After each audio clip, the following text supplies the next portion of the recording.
बंदी छोड़ सतगुरु रामपाल जी परमेश्वर जी की जय हो। परमपिता परमात्मा सारी सृष्टि के रचनहार कुल मालिक असंख्य ब्रह्मांडों के स्वामी जगत गुरु तीनों लोकों में प्रवेश करके सबका धारण पोषण करने वाले राजाधिराज आत्माधार नाथों के नाथ देवों के देव महादेव सर्वेश्वर महेश्वर मृत्युंजय अजरो अमर आदि अनादि सनातनी प्रभु जगत पिता जगदीश्वर श्री श्री 1008 की उपाधि के वास्तविक अधिकारी अकाल मूरत सौद स्वरूपी राम वासुदेव सर्वगतम ब्रह्म परम पूज्य प्रथम पूज्य परम संत परम पुरुष परम धनी परम दयालु सत्य कबीर हक्का कबीर अल्लाहु कबीर अल्लाहु अकबर बाखबर अल्लाह ताला जगत के तारणहार जगत के मुक्तिदाता जगत के जगन्नाथ हारे के सहारे हिंदुओं के राम मुसलमानों के अल्लाह सिखों के वाहिगुरु ईसाइयों के मसीह दया के सागर दयानिधि करुणा के सागर करुणानिधि स्वयंभू परिभू संकट मोचन कष्ट हरण मंगल करण दुख भंजन अविगत कबीर निर्विकार निर्विषम परमात्मा अलय अलेख सतगुरु आदि अनादि सतगुरु असली मर्यादा पुरुषोत्तम असली राम असली कृष्ण असली घनश्याम असली मुरारी राजाओं के राजा महाराजाओं के महाराजा शहंशाहों के शहंशाह सम्राटों के सम्राट भगवानों के भगवान अल्लाहों के अल्लाह प्रभुओं के प्रभु मसीहाओं के मसीह सच्चे वाहिगुरु बाबाओं के बाबा पीरों के पीर सेठों के सेठ जगत सेठ सावड़सा सेठ सर्वगुण संपन्न अनंत कोटि कलाओं के स्वामी अनंत कोटि ब्रह्मांडों के नायक योगियों में महायोगी ध्यानियों में महाध्यानी सिद्धों में परम सिद्ध ज्ञानियों में तत्व ज्ञानी ब्रह्म ज्ञानी महाज्ञानी परम ज्ञानी सर्वश्रेष्ठ ज्ञानी विज्ञानी युवा कबीर समर्थ कबीर असमवात अमित ओजा सच्चे रहनुमा करीम अल्लाह सुभान अल्लाह दुनिया के अंतिम पैगंबर 8 सितंबर 1951 से गांव धनाना जिला सोनीपत हरियाणा भारतवर्ष की पावन भूमि पे प्रकट रियल कल्कि भगवान श्री नारायण साकार हरि श्री बाबा साहिब नूर अनंत परमात्मा सच्चे दरवेश सच्चे बाखबर संत श्रोमणी सतगुरु रामपाल जी परमेश्वर जी के चरण कमल में आप और हम सभी भाई बहनों का अनंत कोटि दंडवत प्रणाम। सत्साई भाई और बहनों, बहुत बड़ी दया बहुत बड़ी मेहर पूज्य गुरुदेव भगवान की परमेश्वर रामपाल जी की, जिनके शुभ आशीर्वाद से विशेष आशीर्वाद से आप और हम विश्व के सभी प्राणी सभी भाई बंधु विशेषकर जो मानव शरीर में हैं परम पूज्य परमेश्वर कबीर साहिब सतगुरु रामपाल जी के द्वारा लिखित आध्यात्मिक पुस्तक जो सर्व धर्मशास्त्रों से प्रमाणित है ज्ञान गंगा के ऊपर जो वीडियो बनाने की श्रृंखला जारी है, हम सभी उन वीडियो से जुड़ चुके हैं, हम सभी वो वीडियो देख रहे हैं। परमपिता परमेश्वर सतगुरु रामपाल जी ने पूरे विश्व के मानव समाज पर एक ये बहुत बड़ा उपकार किया है। स्वयं सतलोक से चलकर इस भारतवर्ष की पवित्र धरा पर प्रकट हुए और सर्व धर्मशास्त्रों से प्रमाणित ज्ञान आज समाज को दे रहे हैं। जिस आध्यात्मिक ज्ञान के चलते हमारी आत्मा का कल्याण संभव है, हमारा जन्म मरण का रोग समाप्त हो सकता है, हम लक 84 योनियों की भ्रमणा से पीड़ाओं से कष्टों से दुखों से बच सकते हैं। भाई और बहनों, ये सत्य आध्यात्मिक ज्ञान है। आज से पहले तत्व ज्ञान के अभाव में हमारे ज्ञानहीन धर्म गुरुओं ने हमें अध्यात्म के विषय में कुछ भी नहीं बताया था, जिसके चलते ना तो हमें जन्मने और मरने का कोई विशेष दुख था, ना हमें लक 84 योनियों में जाने का कोई भय था, क्योंकि हमें ज्ञान समझाया ही नहीं गया। और ज्ञान के बिना भय उत्पन्न नहीं हो सकता और भय के बिना भक्ति नहीं हो सकती है। अब गुरुदेव भगवान ने आकर आप और हमारे ऊपर दया करी। कहते हैं सतगुरु आए दया करी ऐसे दीन दयाल बंदी छोड़ वृद्धतास का जठरग्नि प्रतिपाल। तो सतलोक से चलकर स्वयं कबीर परमात्मा सतगुरु रूप में सतगुरु रामपाल जी के नाम से धरती पर प्रकट हैं। आप हमारे ऊपर उन्होंने महाउपकार किया है और यदि हम उनके ज्ञान को समझकर उनकी शरण ग्रहण कर लेते हैं और यदि आजीवन मर्यादा में रहकर भक्ति करते हैं तो इसी जन्म में हमारी आत्मा का पूर्णतया कल्याण हो जाएगा। लेकिन भाई और बहनों, इससे पहले हमने ज्ञान को समझना बेहद ज़रूरी है, क्योंकि ज्ञान सतगुरु रामपाल जी के भक्ति मार्ग की रीढ़ की हड्डी है। ज्ञान वो नींव है, वो फाउंडेशन है जिसको अच्छे से समझे बिना हम ऊपर किसी भी प्रकार का कोई भी निर्माण नहीं कर सकते हैं। तो भाई और बहनों, यदि आप पहली बार ज्ञान गंगा पुस्तक के ऊपर ये वीडियो देख रहे हैं तो आप जी से प्रार्थना करूंगा, आप जी इस पुस्तक पर बन चुके प्रत्येक वीडियो को सीरियल वाइज देखिए। इस पुस्तक की भूमिका को अवश्य पढ़िए। भूमिका को समझे बिना, पढ़े बिना हम आगे की वीडियो नहीं समझ सकते हैं। तो भाई और बहनों, आज पवित्र पुस्तक ज्ञान गंगा के ऊपर हमारा 8वें नंबर का वीडियो है और पिछले 2 वीडियो में हम सृष्टि रचना के विषय में जानकारी प्राप्त कर रहे हैं। अभी तक हमने सृष्टि रचना के विषय में पढ़ा कि सर्वप्रथम एक अनामी लोक था जिसको अनामे लोक भी कहते हैं। उस अनामी लोक में कबीर परमात्मा, सत्य पुरुष, परम अक्षर ब्रह्म, पूर्ण ब्रह्म, अकाल मूर्त, सौद स्वरूपी राम, जो उस कबीर परमात्मा के उपमात्मक नाम है, उनकी पदवियों के नाम है। तो अनामी लोक में कबीर परमात्मा अकेले स्वयं ही रहते थे।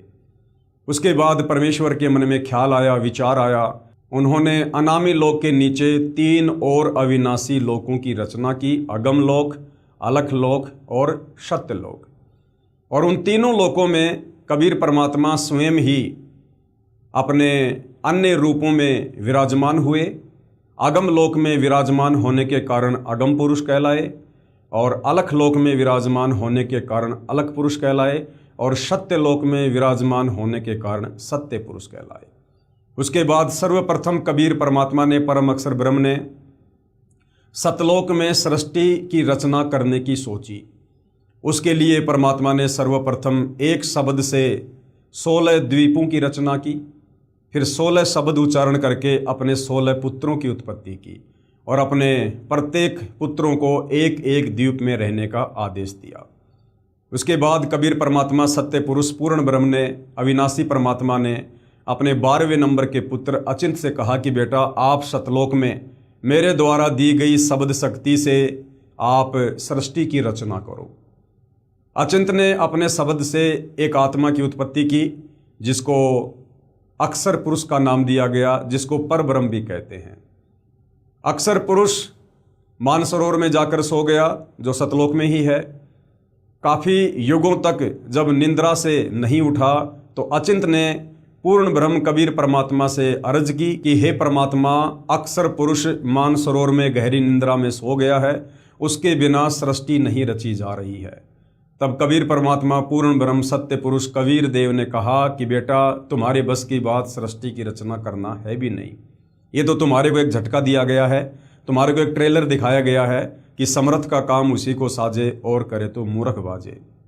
आगे से तुम किसी भी प्रकार से मेरे कार्यों में टांग अड़ाने की कोशिश ना करना। फिर कबीर परमात्मा, सत्य पुरुष ने मानसरोवर के जल को अपने हाथ में लिया, अपनी वचन शक्ति से एक अंडा बनाया, उस अंडे में एक आत्मा प्रवेश की और अंडे को मानसरोवर के जल में अक्षर पुरुष जो निंद्रा में सोया हुआ था उसको जगाने के लिए छोड़ा। अंडा अंदर गया, अंडे की गड़गड़ाहट की आवाज़ से अक्षर पुरुष की निंद्रा भंग हुई और उसी समय कबीर परमात्मा जी ने आकाशवाणी की कि भाई, तुम दोनों क्षर पुरुष यानी ज्योति निरंजन, जो अंडे के अंदर आत्मा थी, जिसको आगे चलकर काल भी कहा गया है, कि तुम दोनों मानसरोवर से बाहर आओ। दोनों आत्मा मानसरोवर से बाहर आई और दोनों को कबीर परमात्मा, सत्य पुरुष, अकाल मूर्त, सौद स्वरूपी राम ने आदेश दिया कि तुम दोनों अपने बड़े भाई अचिंत के साथ उसी के लोक में रहो। तीनों आत्मा यानी अचिंत और क्षर पुरुष, जिसको परमात्मा ने अंडे में प्रवेश करके मानसरोवर में छोड़ा था, वो क्षर पुरुष जिसको आगे चलकर काल भी कहा गया है, और अक्षर पुरुष जो मानसरोवर में सोया हुआ था, वो तीनों एक ही लोक में रहने लगे। आगे चलकर क्षर पुरुष यानी काल के मन में एक दोष उत्पन्न हुआ। उसने अलग से राज्य प्राप्ति के लिए और तप करना प्रारंभ किया। 3 बार उसने तप किया। 3 बार के तप के प्रतिफल में परमात्मा ने उसे 21 ब्रह्मांड दिए और सृष्टि को रचने की सामग्री 3 गुण और 5 तत्व दिए। और तीसरी बार के तप में जब उसने आत्माएं मांगी तो कबीर परमात्मा ने कहा कि भाई, आत्मा में किसी भी कीमत पर नहीं दे सकता, ये मेरे अंश हैं, ये मेरे बच्चे हैं। हाँ, यदि कोई अपनी सहमति से, अपनी स्वीकृति से, अपनी इच्छा से तेरे साथ जाना चाहता है तेरे 21 ब्रह्मांडों में, तो मैं भेज सकता हूँ। क्योंकि कबीर परमात्मा जी को पता था कि जब ये काल तप कर रहा था उस समय बहुत सी आत्माओं ने इस काल के ऊपर अपनी आसक्ति व्यक्त की कि देखो भाई कितना भयंकर तप कर रहा है, एक पैर पर खड़ा है, 70 युग प्लस 64 युग। तो आप और हम जितनी भी आत्माएं वर्तमान में काल के 21 ब्रह्मांड में फंसी पड़ी हैं, देवी देवताओं से लेकर ब्रह्मा विष्णु महेश से लेकर मानव शरीरधारी प्राणियों से लेकर गधे कुत्ते सूअर, हम सभी ने वहाँ पर काल के ऊपर आसक्ति व्यक्त की और अपने परमात्मा से अपना मन हटा लिया। ऊपर से हम दिखावा करते रहे कि परमात्मा जी हम आपको मानते हैं, लेकिन अंदर से काल के प्रति विशेष प्यार विशेष प्रेम उत्पन्न हो गया।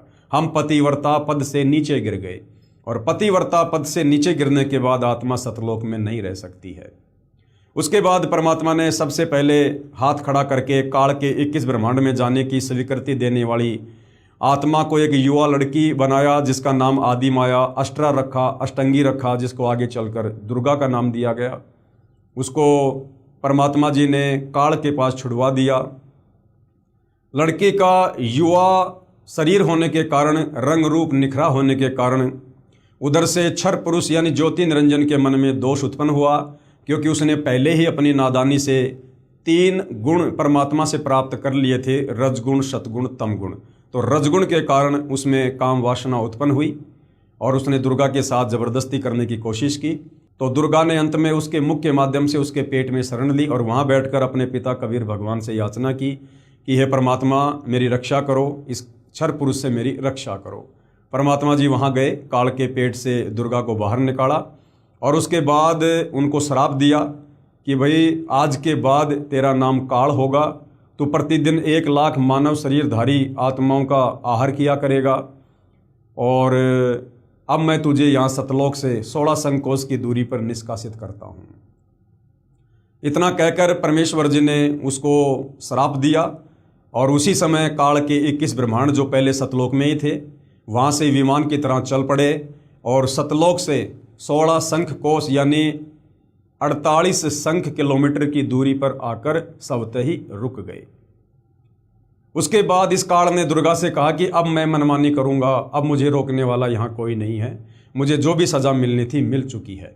दुर्गा ने फिर भी इससे प्रार्थना की कि मेरे को परमात्मा ने वचन शक्ति दे रखी है, शब्द शक्ति दे रखी है, आप जितनी आत्मा चाहोगे मैं वचन से पैदा कर दूंगी, आप ये गंदा कर्म शुरू मत करो, मैथुन क्रिया, ये शारीरिक संभोग वाली क्रिया जो है आप शुरू मत करो, जीव बहुत ज़्यादा दुखी हो जाएंगे। लेकिन काल ने एक नहीं सुनी और दुर्गा के साथ ज़बरदस्ती जो है दुर्गा को भी विषय वासनाओं से प्रेरित करके और 3 पुत्रों ब्रह्मा विष्णु महेश की रचना की। 21 ब्रह्मांड में बहुत सारी उसने रचना की, 3 लोक रचे। आगे चलकर तीनों देवताओं को दुर्गा के माध्यम से सचेत करवा दिया। समुद्र मंथन के दौरान ब्रह्मा जी को वेद दिए, ब्रह्मा ने वेद पढ़े और वेदों से ब्रह्मा को पता चला कि कोई पूर्ण परमात्मा है, वो सशरीर है। और ब्रह्मा जी ने फिर उस परमात्मा की प्राप्ति के लिए 4 युग तप किया, लेकिन परमात्मा नहीं मिले। उसके बाद विष्णु ने भी प्रयास किया, शंकर जी ने भी अपनी माता के कहने पर मना कर दिया कि माता जी मैं अपने पिता के दर्शन करने का प्रयास नहीं करूंगा, जब मेरे 2 भाइयों को नहीं मिले तो मुझे कैसे मिलेंगे। और उसके बाद में ब्रह्मा विष्णु महेश की शादी दुर्गा ने समुद्र मंथन के दौरान अपने ही 3 रूप बनाकर सावित्री रूप में, लक्ष्मी रूप में, पार्वती रूप में उसकी शादी की। और उसके बाद फिर इस काललोक की सृष्टि की शुरुआत हुई। तो भाई और बहनों, आपने जो ये मौखिक सृष्टि रचना परम पूज्य परमेश्वर सतगुरु रामपाल जी के मुख कमल से, उनके प्रवचनों में और उन्हीं के कर कमल से लिखित जो पवित्र पुस्तक जिसके ऊपर हम वीडियो बना रहे हैं, पवित्र पुस्तक ज्ञान गंगा, इस ज्ञान गंगा में आप और मैंने अभी तक जो सृष्टि रचना देखी है, सुनी है, पढ़ी है, साथ में हमने कुछ प्रमाण भी हमारे धर्मशास्त्रों से देखे हैं। अब हमारे वेदों में 4 वेद हैं, यजुर्वेद, सामवेद, ऋग्वेद, अथर्ववेद। अब इन वेदों में सृष्टि रचना का प्रमाण कहाँ है? जो सृष्टि रचना सतगुरु रामपाल जी ने बताई है, इन वेदों में, गीता जी में या अन्य महापुरुषों की लेखनी में, उनके ग्रंथों में यदि हमें इसी सृष्टि रचना का ज्यों का त्यों हमें ये प्रमाण मिल जाए तो हमारी आत्मा इस बात को स्वीकार कर लेगी कि वास्तव में बात हमारी यहीं से बिगड़ी है और हम तो इस काल के लोक में जेल काट रहे हैं, ताकि हमारी भक्ति में रुचि बढ़े। तो भाइयों और बहनों, अभी तक हमने काल के विषय में कंप्लीट जानकारी प्राप्त की है। अब हम काल के बाद जो अक्षर पुरुष था, जो मानसरोवर में जाकर सो गया था, जिसने अपने कार्य में गफलत की, क्योंकि अचिंत ने उसको अपनी शब्द शक्ति से उत्पन्न किया था सृष्टि रचना में सहयोग के लिए, लेकिन उसने अपने कार्य में गफलत की और वो मानसरोवर में जाकर गहरी निंद्रा में सो गया। दूसरी गलती उसकी ये बनी कि जब परमात्मा ने एक अंडा बनाकर और अंडे में एक आत्मा को प्रवेश करके जब उसको जगाने के लिए नीचे छोड़ा तो उसने अंडे को उसने गुस्से से देखा, जिससे अंडा दो भाग हो गया। यानी उसने गुस्सा किया। इन दो कर्मों की सजा उस अक्षर पुरुष को भी मिली। और किस प्रकार से फिर आगे चलकर परमात्मा ने अक्षर पुरुष को यानी परब्रह्म को भी सतलोक से निष्कासित किया, हम इसके विषय में आज सृष्टि रचना में आगे जानकारी प्राप्त जो है वो करेंगे। ये पवित्र पुस्तक ज्ञान गंगा संपूर्ण सृष्टि रचना पेज नंबर 43 है। परब्रह्म, ये परब्रह्म कौन है? गीता अध्याय 15 श्लोक नंबर 16 में जिन दो भगवानों का जिक्र है, क्षर और अक्षर। क्षर यानी ये काल ज्योति निरंजन दुर्गा का पति ब्रह्मा विष्णु महेश का पिता, और अक्षर ये परब्रह्म है जिसके 7 शंख ब्रह्मांड हैं। परब्रह्म के 7 शंख ब्रह्मांडों की स्थापना कबीर परमेश्वर यानी कबीर देव ने आगे बताया है कि परब्रह्म यानी अक्षर पुरुष ने अपने कार्य में गफलत की, क्योंकि यह मानसरोवर में सो गया। तथा जब परमेश्वर यानी मैंने अर्थात कबीर साहिब ने उस सरोवर में अंडा छोड़ा तो अक्षर पुरुष यानी परब्रह्म ने उसे क्रोध से देखा। यानी भाई और बहनों, परमात्मा का विधान है उनकी शरण में आने के बाद या उनकी ज्यूरिडिक्शन में रहते सहते यदि हम उनके विधान को तोड़ेंगे, कोई भी गफलत करेंगे, उस कर्म का हमें दंड भोगना पड़ेगा। तो जब परमात्मा ने अंडा जल में छोड़ा था तो अक्षर पुरुष ने उसको क्रोध से देखा, जबकि सतलोक में ये क्रोध करने की अनुमति नहीं है, वहाँ पर गुस्सा करने की अनुमति नहीं है। लेकिन इस अक्षर पुरुष ने परब्रह्म ने परमात्मा के विधान को तोड़ा, जिस कारण से उसे दंड भोगना पड़ा। उस सरोवर में अंडा छोड़ा तो अक्षर पुरुष यानी परब्रह्म ने उसे क्रोध से देखा। इन दोनों अपराधों के कारण, एक तो उसने अपने कार्य में गफलत की, मानसरोवर में सो गया। दूसरा, जब परमात्मा ने अंडा छोड़ा तो परब्रह्म यानी अक्षर पुरुष ने अंडे को जो है क्रोध से देखा। इन दोनों अपराधों के कारण 7 शंख ब्रह्मांडों सहित सतलोक से बाहर कर दिया। काल को 21 ब्रह्मांड सहित और इस परब्रह्म को अक्षर पुरुष को 7 शंख, नील शंख, इतने ब्रह्मांड देकर इसको सतलोक से बाहर कर दिया। अन्य और क्या कारण था जिसके चलते फिर अक्षर पुरुष को सतलोक से बाहर करना पड़ा? अन्य कारण, अक्षर पुरुष यानी परब्रह्म अपने साथी ब्रह्म यानी क्षर पुरुष यानी काल की विदाई में व्याकुल होकर परमपिता कबीर देव कबीर परमेश्वर की याद भूलकर उसी को याद करने लगा तथा सोचा कि क्षर पुरुष यानी ब्रह्म काल तो बहुत आनंद मना रहा होगा, वह स्वतंत्र राज्य करेगा, मैं पीछे रह गया। तथा अन्य कुछ आत्माएं जो परब्रह्म के साथ 7 शंख ब्रह्मांडों में जन्म मृत्यु का कर्मदंड भोग रही हैं, उन हंस आत्माओं की विदाई की याद में खो गई, जो ब्रह्म यानी काल के साथ 21 ब्रह्मांडों में फंसी है, तथा पूर्ण परमात्मा सुखदाई कबीर देव की याद भुला दी। अब देखो भाई और बहनों, सब ने लगभग सेम गलती की है, और वो एक जैसी गलती क्या है, जिस गलती से आप और हमने भी वर्तमान में यदि वापस सतलोक जाना है, पूर्ण मोक्ष प्राप्त करना है, तो आप और हमने भी बहुत ध्यान देना होगा। क्योंकि जिस गलती के कारण हम सतलोक से यहाँ आ गए, अब काल हमसे वो गलती करवाएगा। लगभग सबकी गलती सेम रही। अपने परमपिता परमेश्वर की याद भुलाकर यानी पतिव्रता पद से नीचे गिरकर और एक जीव के ऊपर आसक्ति करना। सर्वप्रथम जब ये काल सतलोक में तप कर रहा था तो हम सभी आत्माएं जो आज 21 ब्रह्मांड में फंसी पड़ी हैं, चींटी से लेकर हाथी और देवताओं से लेकर ब्रह्मा विष्णु महेश, हम सब ने क्या गलती की? हम भक्ति तो अपने परमात्मा की करते रहे, ऊपर से तो अपने कबीर भगवान को परमात्मा परमात्मा कहते रहे, लेकिन अंदर ही अंदर जब ये काल एक पैर पर खड़ा होकर तप कर रहा था, हम इसको अंदर से चाहने लगे। हमारा विशेष प्रेम जो केवल हमारे परमात्मा गुरुदेव कबीर भगवान से होना चाहिए था, वो हमने इस काल के ऊपर करना शुरू कर दिया। यानी आसक्ति गुरु को तजे भजे जो आना, तापस वहाँ को फोकट ज्ञाना। तो हम आत्माओं की सबसे बड़ी गलती अपने परमात्मा से मन हटाकर एक जीव के ऊपर मन लगाना। काल भी तो एक जीव ही है, क्षर पुरुष भी तो एक आत्मा ही है। वो हमसे पहले परमात्मा ने अपने वचन से पैदा किया, हमें परमात्मा ने अपने वचन से बाद में पैदा किया। तो ये क्षर पुरुष काल भी तो हमारा बड़ा भाई है। तो हमने अपने बाप से आसक्ति हटाकर और एक जीव इस काल के ऊपर हमने आसक्ति लगाई, जिस कारण से हम पतिव्रता पद से नीचे गिर गए। इसलिए परमात्मा ने हमें काल सहित सतलोक से निष्कासित करना पड़ा। और वही गलती फिर आगे चलकर भाई और बहनों इस काल ने की। अन्यथा परमात्मा इसको सतलोक से बाहर नहीं भेजता। लेकिन इस काल ने भी अपने परमपिता परमात्मा कबीर साहिब से वो प्रेम ना करके, अपनी आसक्ति हटा के, और दुर्गा जिसको परमात्मा ने युवा लड़की बना दिया था, रूप रंग निखरा हुआ था, इस काल की आसक्ति उस दुर्गा के ऊपर हो गई, दुर्गा के ऊपर। तो वो भी पतिव्रता पद से नीचे गिर गया, जिस कारण से परमात्मा ने उसको भी सतलोक से निष्कासित करना पड़ा।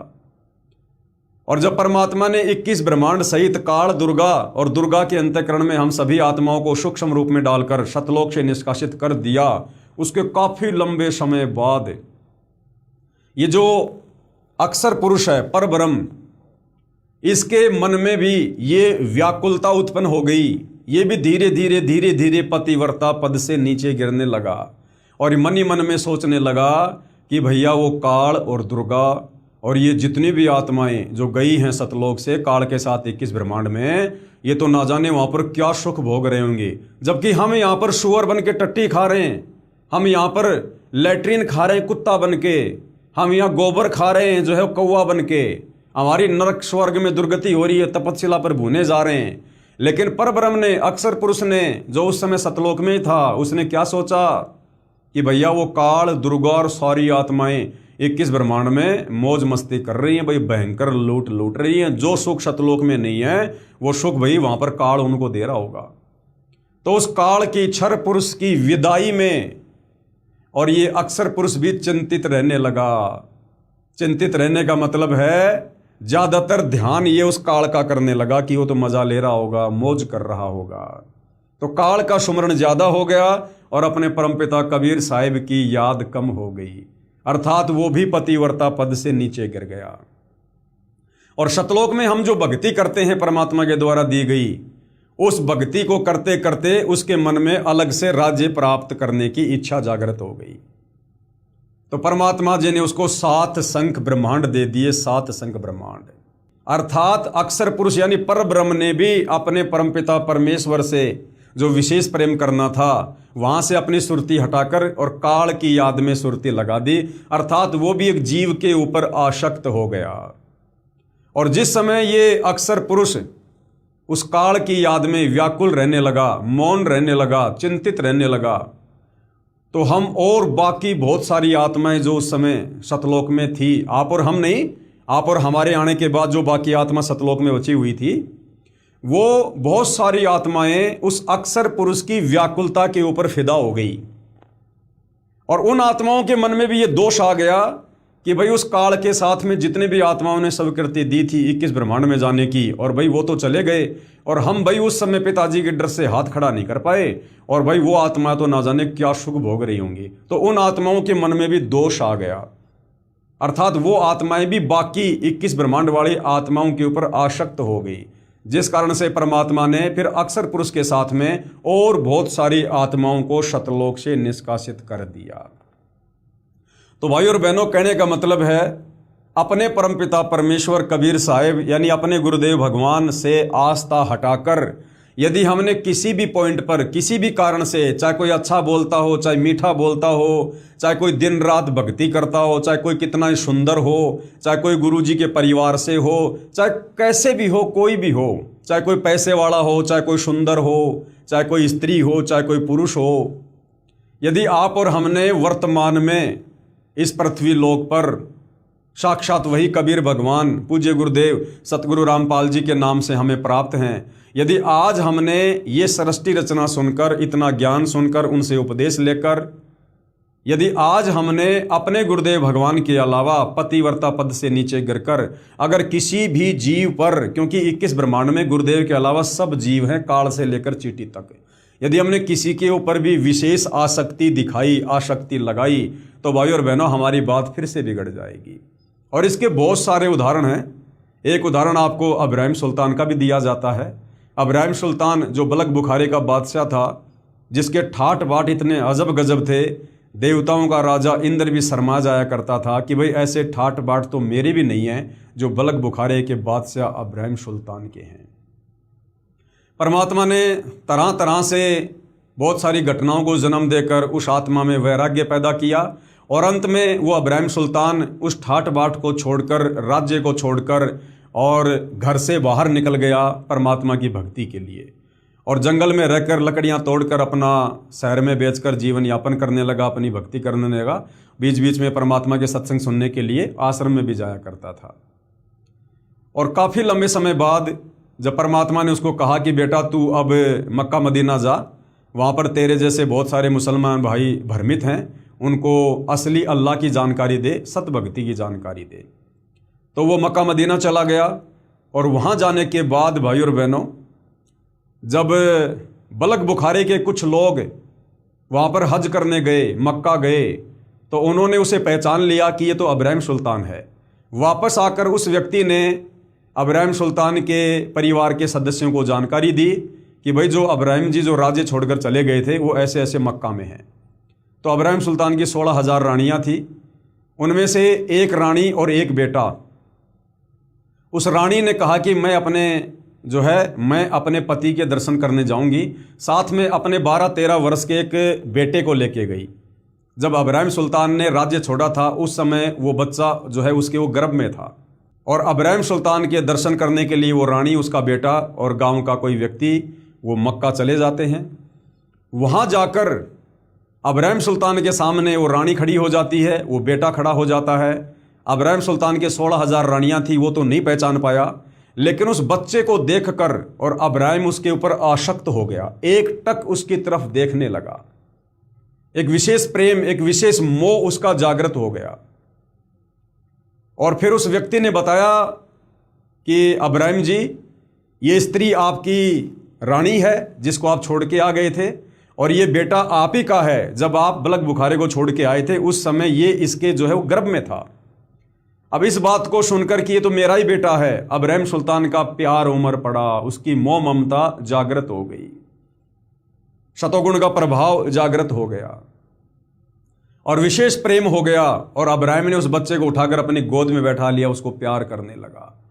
उसी समय भाई और बहनों, कबीर परमात्मा जी की आकाशवाणी हुई कि ऐ अब्राहिम सुल्तान, अब तू मेरे किसी काम का नहीं है।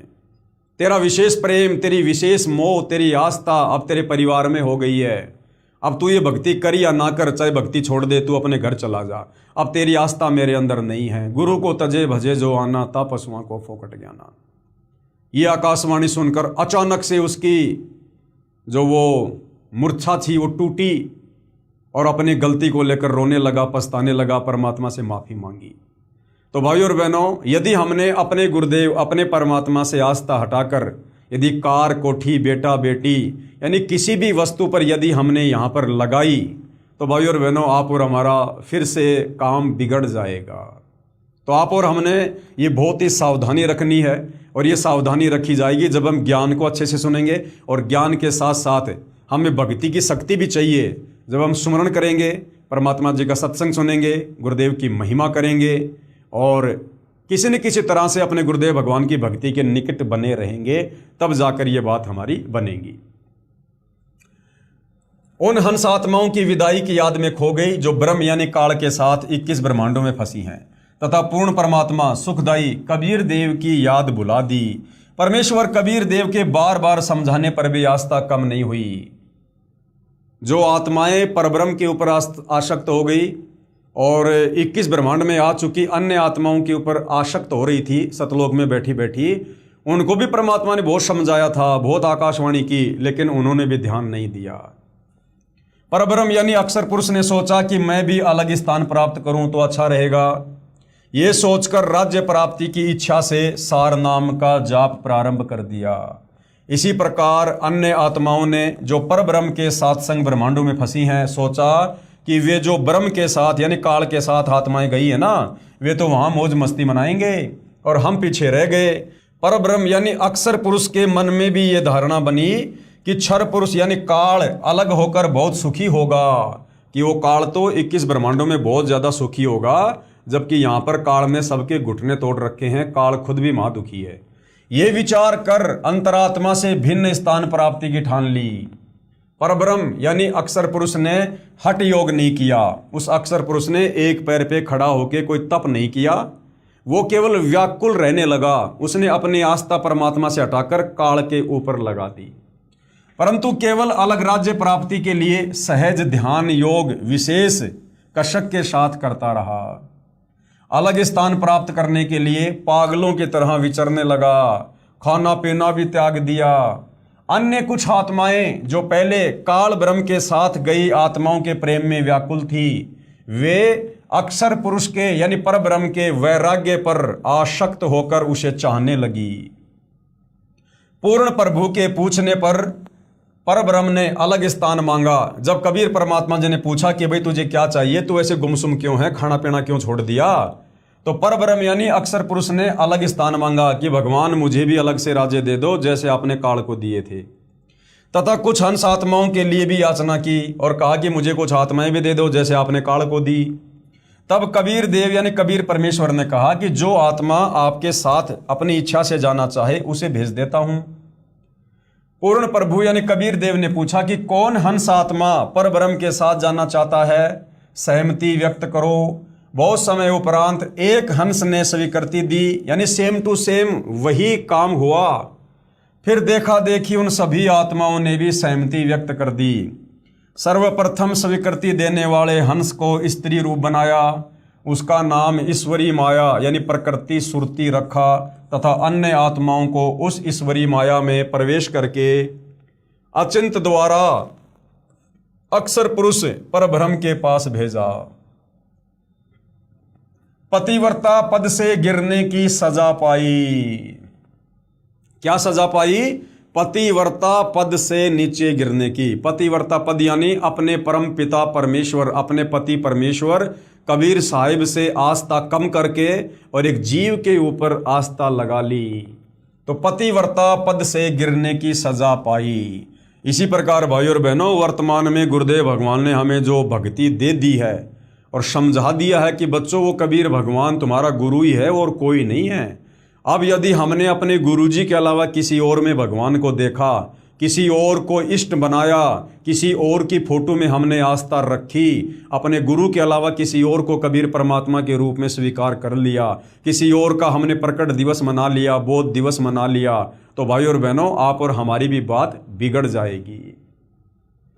पतिव्रता पद से गिरने की सजा पाई। कई युगों तक दोनों सात संग ब्रह्मांडों में रहे, परंतु परब्रह्म ने दुर्व्यवहार नहीं किया। इस परब्रह्म ने, अक्षर पुरुष ने वो गलती नहीं की उस ईश्वरी माया के साथ जो गलती उस काल ने दुर्गा के साथ की थी, जबरदस्ती करने की, बलात्कार करने की। वो गलती काल ने नहीं की, बल्कि इस परब्रह्म ने, अक्षर पुरुष ने उस ईश्वरी माया के साथ, जिसने सबसे पहले इस परब्रह्म के साथ जाने की स्वीकृति दी, जिसकी परमात्मा ने दुर्गा की तरह सुंदर युवा लड़की बनाकर उसके पास भिजवाया था, इन दोनों ने अपनी स्वेच्छा से, अपनी मर्जी से इन्होंने शारीरिक संबंध बनाए। इन्होंने जबरदस्ती नहीं की एक दूसरे के साथ, जिसके चलते सतलोक से तो इनको बाहर निकालना ही पड़ा। लेकिन परमात्मा ने इस परब्रह्म के लोक में फिर जीवों को सजा देने के लिए तपतशिला का कष्ट नहीं दिया, क्योंकि इन्होंने अपनी मर्जी से, अपनी स्वेच्छा से शारीरिक संबंध बनाने की एक दूसरे को सहमति दी, जिस कारण से परब्रह्म के सात्संग ब्रह्मांडों में तपतशिला का कष्ट नहीं है। कई युगों तक दोनों सात्संग ब्रह्मांडों में रहे। कौन? अक्षर पुरुष और वो ईश्वरी माया। परंतु परब्रह्म ने यानी अक्षर पुरुष ने दुर्व्यवहार नहीं किया, बलात्कार नहीं किया, जबरदस्ती नहीं की। ईश्वरी माया की स्वेच्छा से अंगीकार किया, यानी शारीरिक संबंध बनाए, तथा अपनी शब्द शक्ति द्वारा नाखूनों से स्त्री इंद्री योनि बनाई। ईश्वरी देवी की सहमति से संतान उत्पन्न की। इसलिए परब्रह्म के लोक यानी सात संग ब्रह्मांडों में प्राणियों को तपतशिला का कष्ट नहीं है, तथा वहां पशु पक्षी भी ब्रह्मलोक के देवों से अच्छे चरित्र युक्त हैं। अब देख लो भाइयों और बहनों, गलत व्यक्ति की संगति, कुसंगति का भी कितना बड़ा दंड मिलता है। अब काल ने जबरदस्ती की दुर्गा के साथ में, हम आत्माओं ने तो नहीं की थी ना, हम आत्माओं ने तो नहीं कहा ना तू इसके साथ बलात्कार कर, शारीरिक संबंध बना, लेकिन जबरदस्ती किसने की? इस काल ने की दुर्गा के साथ, और सजा हम सभी जीवों को मिली। तपतशिला पर भून भून कर जो हम खाए जा रहे हैं ना, ये उसी कर्म की सजा है, ये उसी कर्म की सजा। अरे हमने तो केवल काल के ऊपर आसक्ति की थी 21 ब्रह्मांड में आने के लिए, और वो ही आसक्ति जो आत्माएं उस परब्रह्म के लोक में हैं, उन्होंने भी परब्रह्म के साथ सातसंग ब्रह्मांडों में जाने की इच्छा व्यक्त की, लेकिन परब्रह्म ने ईश्वरी के साथ जबरदस्ती नहीं की, बलात्कार करने का प्रयास नहीं किया, जिस कारण से सात संग ब्रह्मांड में रहने वाली आत्माओं को तपतशिला का कष्ट नहीं है। बाकी सारे कष्ट हैं, जन्मना, मरना, बेटा मरना, बेटी मरनी, स्वर्ग और नरक, पशु पक्षी, गधा कुत्ता सूअर, बाकी सब कष्ट ज्यों के त्यों हैं जो यहाँ है। केवल सात संग ब्रह्मांडों में तपतशिला पर भून भून कर जीव को नहीं खाया जाता। तो देख लो भाइयों और बहनों, गलती करी काल ने दुर्गा के साथ बलात्कार करने की, और सजा आज आप और हम सभी आत्माएं भोग रही हैं, क्योंकि हमने उसके ऊपर आसक्ति व्यक्त की। तो कुसंगति का कितना बड़ा दुष्परिणाम जीव को भोगना पड़ता है। इसलिए परब्रह्म यानी अक्षर पुरुष के सात संग ब्रह्मांडों में प्राणियों को तपतशिला का कष्ट नहीं है, तथा वहां पशु पक्षी भी ब्रह्मलोक यानी काल के देवों से अच्छे चरित्र वाले हैं। यानी अक्षर पुरुष के लोक में जो पशु पक्षी है ना, वो इस काल लोक के देवी देवताओं से भी अच्छे जो है वो चरित्र वाले हैं। आयु भी बहुत लंबी है, परंतु जन्म मृत्यु कर्म आधार पर वो कर्म दंड, यानी कभी आंख फूटना, कभी पैर कटना, कभी कुछ होना, तथा परिश्रम करके ही पेट पूर्ति होती है, काम धंधा करके ही वहां पर उदर पूर्ति होती है। स्वर्ग तथा नरक भी ऐसे ही बने हैं। परब्रह्म यानी अक्षर पुरुष को सात संग ब्रह्मांड उसके इच्छा रूपी भक्ति ध्यान अर्थात सहज समाधि विधि से की उसकी कमाई के प्रतिफल में प्रदान किए, तथा सत्य लोक से भिन्न स्थान पर गोलाकार परिधि में बंद करके सात संग ब्रह्मांडों सहित अक्षर पुरुष यानी अक्षर ब्रह्म व ईश्वरी माया को निष्कासित कर दिया। लेकिन परमात्मा ने उसे सतलोक में रखा नहीं, सतलोक के ही एक कोने में अलग से, और उसके सात संग ब्रह्मांडों को कैद कर दिया परमात्मा ने अपनी वचन शक्ति से, और उसको रख दिया। पूर्ण ब्रह्म कौन? कबीर परमात्मा, कबीर परमेश्वर, जिनको सत्य पुरुष भी कहते हैं। पूर्ण ब्रह्म सत्य पुरुष असंख्य ब्रह्मांडों जो सतलोक आदि में हैं, तथा ब्रह्म यानी काल के 21 ब्रह्मांडों तथा पर ब्रह्म के सात संग ब्रह्मांडों का भी प्रभु यानी मालिक है, अर्थात परमेश्वर कबीर देव कुल का मालिक है। अब ऊपर के चार लोक, अनामी लोक, अगम लोक, अलख लोक, शतलोक, फिर इस पर ब्रह्म के सात संग ब्रह्मांड और काल के 21 ब्रह्मांड, इन सब ब्रह्मांडों का स्वामी कौन है? कबीर परमात्मा, सत्य पुरुष। श्री ब्रह्मा जी, श्री विष्णु जी तथा श्री शिव जी आदि के चार चार भुजाएं तथा 16 कलाएं हैं। यानी अब आपको ये जितने भी नकली भगवान बन के बैठे हैं, ब्रह्मा विष्णु महेश दुर्गा काल और ये अक्षर पुरुष, इन सब की समर्थता बताई जा रही है, ये कितने समर्थ भगवान हैं। तो श्री ब्रह्मा, श्री विष्णु तथा श्री शिव जी जो इस काल और दुर्गा के तीनों ये पुत्र हैं, इनकी चार चार भुजाएं हैं। यानी ये केवल 4 भुजाओं से ज़्यादा भुजाएं नहीं बना सकते, कम से कम 2 रख सकते हैं, ज़्यादा से ज़्यादा 4, तथा 16 कलाओं के भगवान हैं। तथा ये प्रकृति देवी यानी ये दुर्गा, इसकी 8 भुजा हैं। ये 8 भुजा ही बना सकती है, 6 भी कर सकती है, 4 भी, 2 भी, लेकिन ज़्यादा से ज़्यादा ये केवल 8 भुजा ही कर सकती है। 4 हाथ इस तरफ, 4 हाथ इस तरफ। तथा इसकी जो कलाएं हैं वो हैं 64 कला। और ब्रह्म यानी ये क्षर पुरुष, ये काल, इसकी 1000 भुजा हैं। ये 1000 भुजा बना सकता है, इससे ज़्यादा नहीं, कम से कम 2 रख सकता है। तथा 1000 कलाएं हैं, तथा 21 ब्रह्मांडों का प्रभु है, इसके पास केवल 21 ब्रह्मांड ही हैं। दूसरा जो ये परब्रह्म है, अक्षर पुरुष है, इसकी कितनी समर्थता है? इसकी 10,000 भुजाएं हैं। अक्षर पुरुष यानी परब्रह्म 10,000 भुजा बना सकता है तथा 10,000 इसके पास में जो है ये कला है तथा 7 संग ब्रह्मांडों का ये प्रभु है और इसके पास में 7 संग ब्रह्मांड है। लेकिन जो पूर्ण ब्रह्म है, पूर्ण परमात्मा है, कबीर साहिब हैं, वो कितने समर्थ हैं? उनकी समर्थता बताई जा रही है। पूर्ण ब्रह्म परम अक्षर पुरुष अर्थात सत्य पुरुष की असंख्य भुजाएं, कोई गिनती ही नहीं है, काउंटलेस, तथा असंख्य कलाएं हैं, अनंत कोटि कलाओं के स्वामी हैं कबीर भगवान, तथा ब्रह्म के 21 ब्रह्मांड और परब्रह्म के 7 संग ब्रह्मांडों सहित असंख्य ब्रह्मांडों का स्वामी भी कबीर परमात्मा है। प्रत्येक प्रभु अपनी सर्व भुजाओं को समेट कर केवल 2 भुजाएं भी रख सकते हैं तथा जब चाहें सर्व भुजाओं को भी प्रकट कर सकते हैं। और पूर्ण परमात्मा यानी कबीर परमात्मा पर ब्रह्म के प्रत्येक ब्रह्मांड में भी अलग अलग स्थान बनाकर अन्य रूप में गुप्त रहता है। कबीर परमात्मा जी अक्षर पुरुष के 7 संग ब्रह्मांडों के प्रत्येक ब्रह्मांड में यानी एक एक ब्रह्मांड में परमात्मा कबीर भगवान अलग अलग रूप बनाकर, अलग अलग जगह बनाकर वहाँ भी परमात्मा रहता है।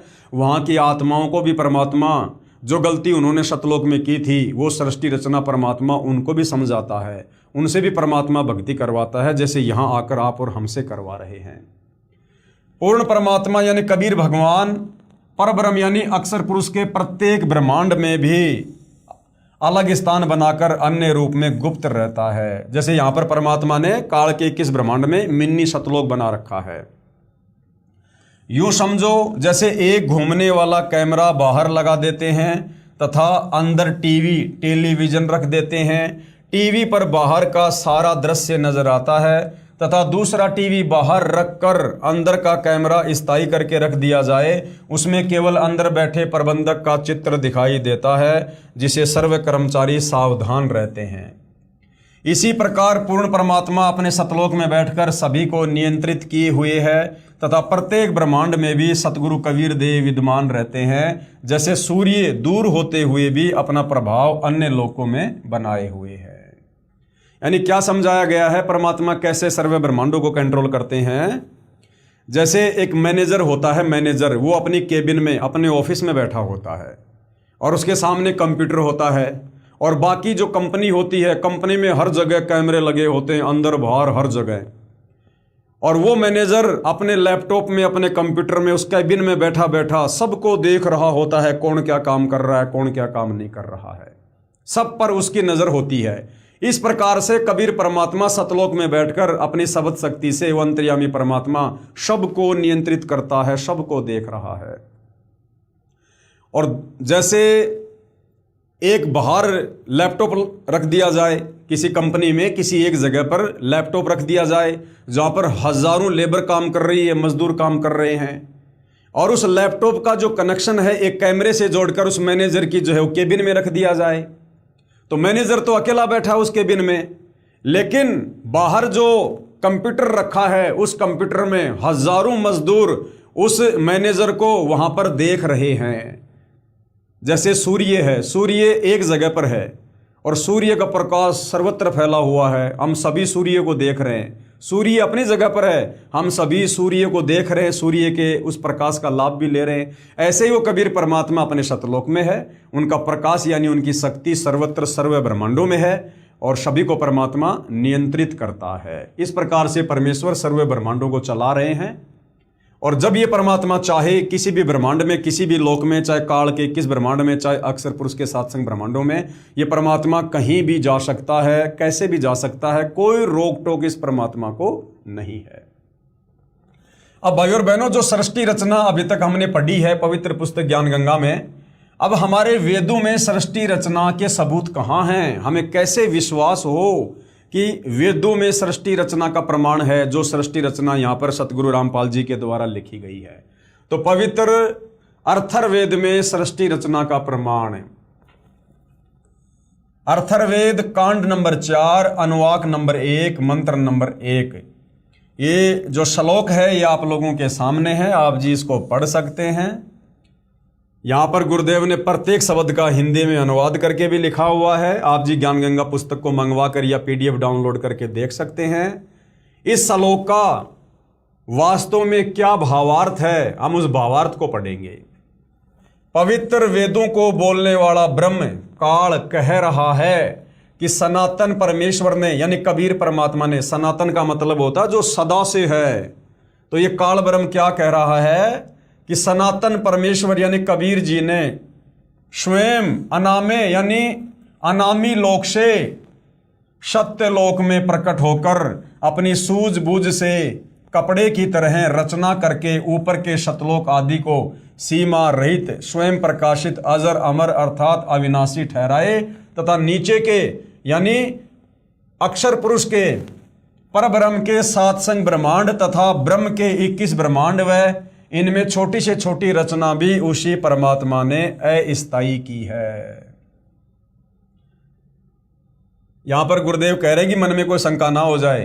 पाठक जन चित्र में ऊपर के लोकों की सीमाएं देखेंगे तो मन में शंका उत्पन्न होगी कि वेदों में लिखा है सीमाएं नहीं हैं, यानी परमात्मा ने जो लोक बनाए उनकी कोई सीमा नहीं है, इसलिए चित्र ठीक नहीं होगा।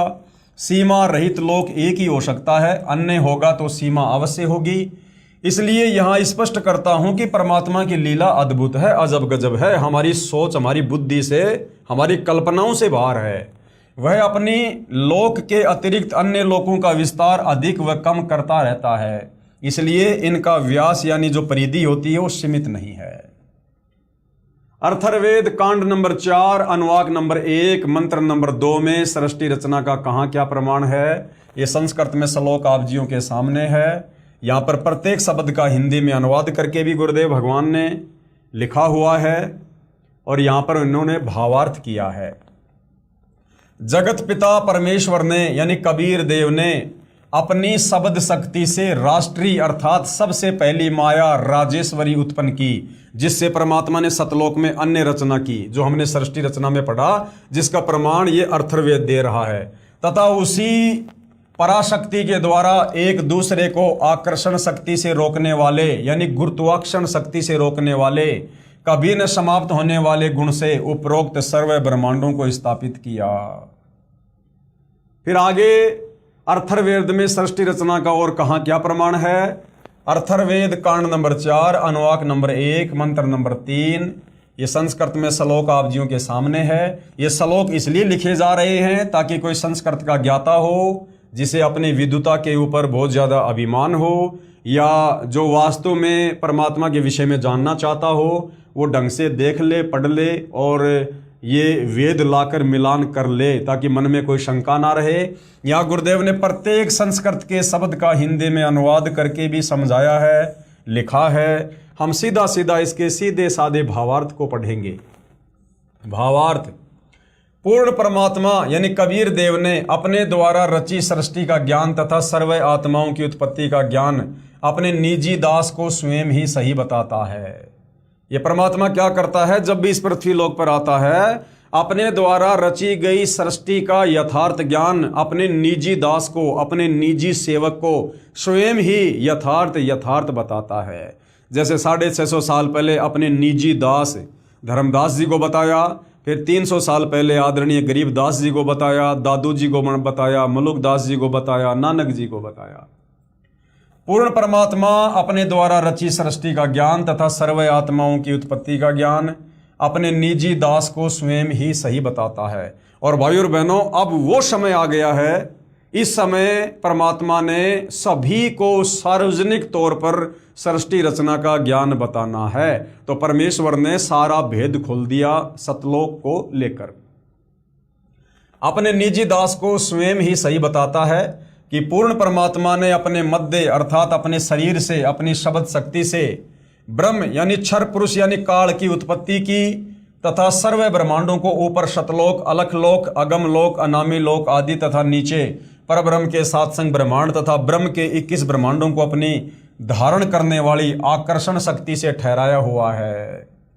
जैसे पूर्ण परमात्मा कबीर परमेश्वर कबीर देव ने अपने निजी सेवक अर्थात सखा श्री धर्मदास जी, आदरणीय गरीबदास जी आदि को अपने द्वारा रची सृष्टि का ज्ञान स्वयं ही बताया, उपरोक्त वेद मंत्र भी यही समर्थन कर रहे हैं। यानी जो सृष्टि रचना पवित्र पुस्तक ज्ञान गंगा में लिखी हुई है, हमारे वेद भी उसका समर्थन कर रहे हैं। इसके बाद अर्थर्वेद कांड नंबर 4 अनुवाक नंबर 1 मंत्र नंबर 4 में सृष्टि रचना को लेकर कहाँ क्या कुछ लिखा है, संस्कृत में श्लोक आप जियों के समक्ष है। साथ में परमात्मा ने प्रत्येक शब्द का हिंदी में अनुवाद करके भी समझाया हुआ है ताकि किसी को कोई शंका ना हो।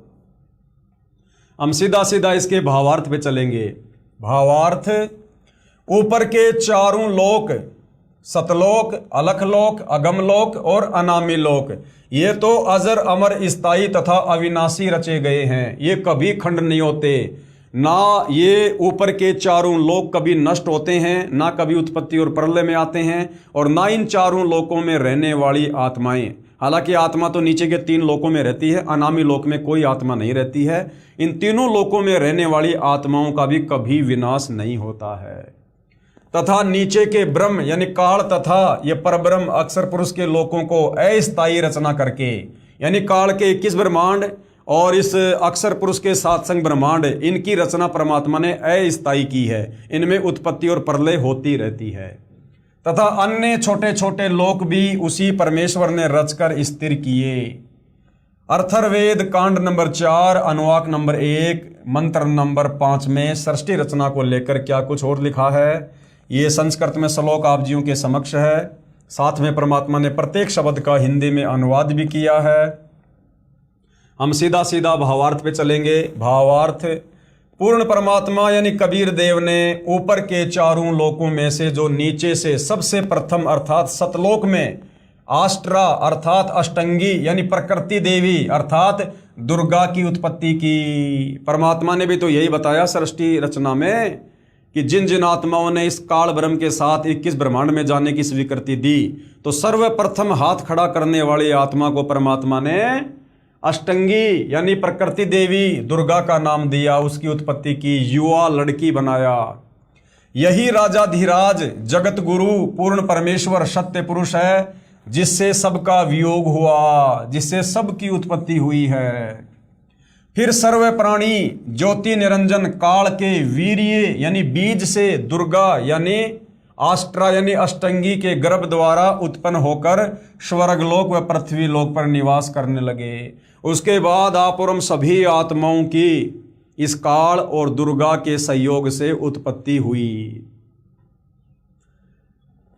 अर्थर्वेद कांड नंबर 4 अनुवाक नंबर 1 मंत्र नंबर 6 में सृष्टि रचना को लेकर और क्या कुछ कहा है, ये संस्कृत में श्लोक आप जियों के सामने है। गुरुदेव ने प्रत्येक शब्द का हिंदी में अनुवाद भी किया है।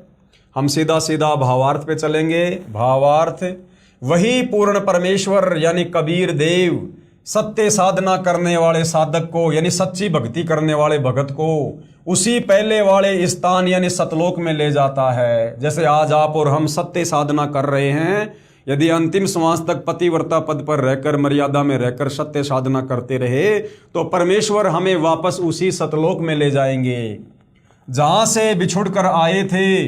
वहां उस वास्तविक सुखदाई भगवान को प्राप्त करके खुशी से आत्म विभोर होकर मस्ती से स्तुति करता है कि हे परमात्मा, असंख्य जन्मों के भूले भटकों को वास्तविक ठिकाना मिल गया। इसी का प्रमाण पवित्र ऋग्वेद मंडल 10 सूक्त 90 मंत्र 16 में भी है।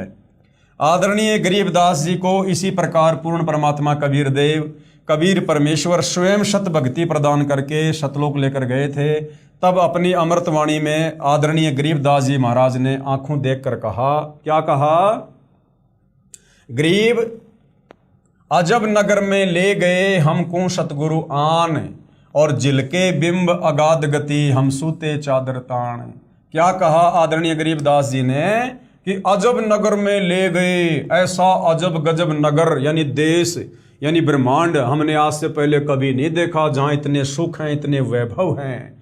अजब नगर में ले गए हमको सतगुरु आन, यानी कबीर परमात्मा खुद जिंदा बाबा के रूप में गांव छुड़ानी में आए और मेरी आत्मा को अजम नगर सतलोक में ले गए।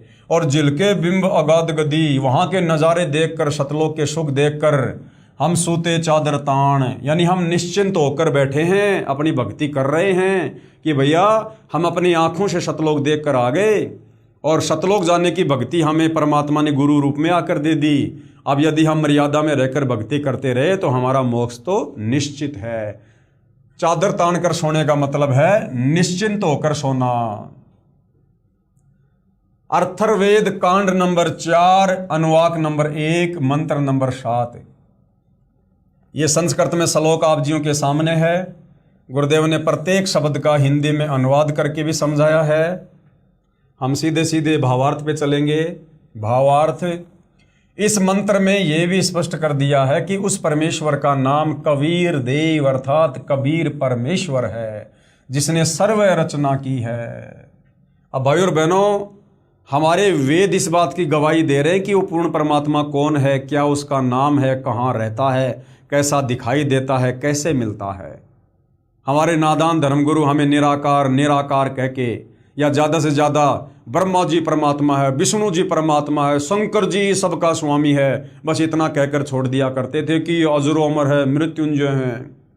अब गुरुदेव भगवान ने बताया हमें, आज से पहले तो हमें ऊँट के मुंह में जीरे जितनी भी भक्ति की जानकारी नहीं थी, भले हम चारों वेदों को कंठस्थ याद करके दुनिया को ज्ञान समझाया करते होंगे।